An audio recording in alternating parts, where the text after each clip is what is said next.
हरियाणा की ओर जाती हुई ये सड़क 2.5 महीने से बंद है और किसी को नहीं मालूम कि कितने दिन तक और ये सब कुछ चलेगा। आर्थिक तौर पर बहुत महत्वपूर्ण रहती है ये सड़क, और न सिर्फ ये बल्कि टीकरी और गाजीपुर बॉर्डर को भी अगर हम देख लें, यानी आज की तारीख में दीवार जो है सिर्फ दिलों के बीच नहीं है बल्कि अर्थव्यवस्था के चारों ओर भी एक मजबूत दीवार खड़ी हो रही है। हम आपको दिखाते हैं कैसे।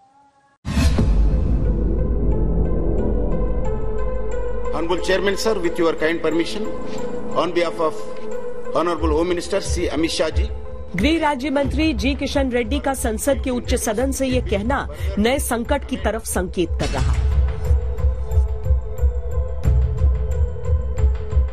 कि किसान आंदोलन के कारण केंद्र सरकार और आसपास के पड़ोसी राज्यों को भारी आर्थिक नुकसान उठाना पड़ रहा है।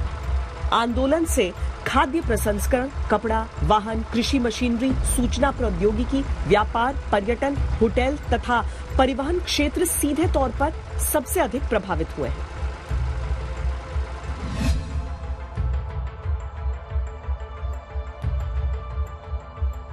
वित्त संस्थाएं भी राजनीति के बीच मझधार में फंसे आंदोलन के बाद पैदा होती जा रही स्थितियों से चिंतित हैं। एसोचैम की एक रिपोर्ट के अनुसार दिसंबर के अंत तक हर दिन किसान आंदोलन से देश को करीब 3,500 करोड़ रुपए का नुकसान हो रहा था। ये आंकड़े किसान आंदोलन के 1 महीने पूरे होने पर आए थे। अब तो ये 2 महीने से ज्यादा हो गया। कॉन्फेडरेशन ऑफ इंडियन इंडस्ट्रीज का भी कहना है कि कोरोना के बाद पटरी पर लौट रही अर्थव्यवस्था को किसान आंदोलन से नुकसान हो सकता है।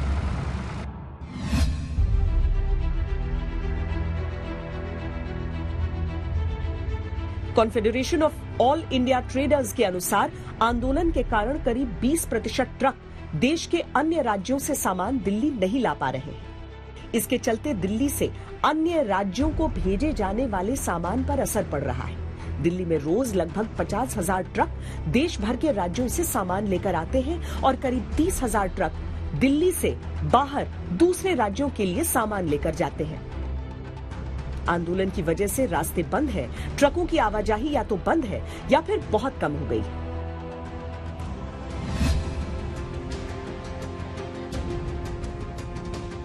आईसीआरए के अनुसार जनवरी के आखिर तक टोल कलेक्शन में 600 करोड़ का नुकसान हो चुका है।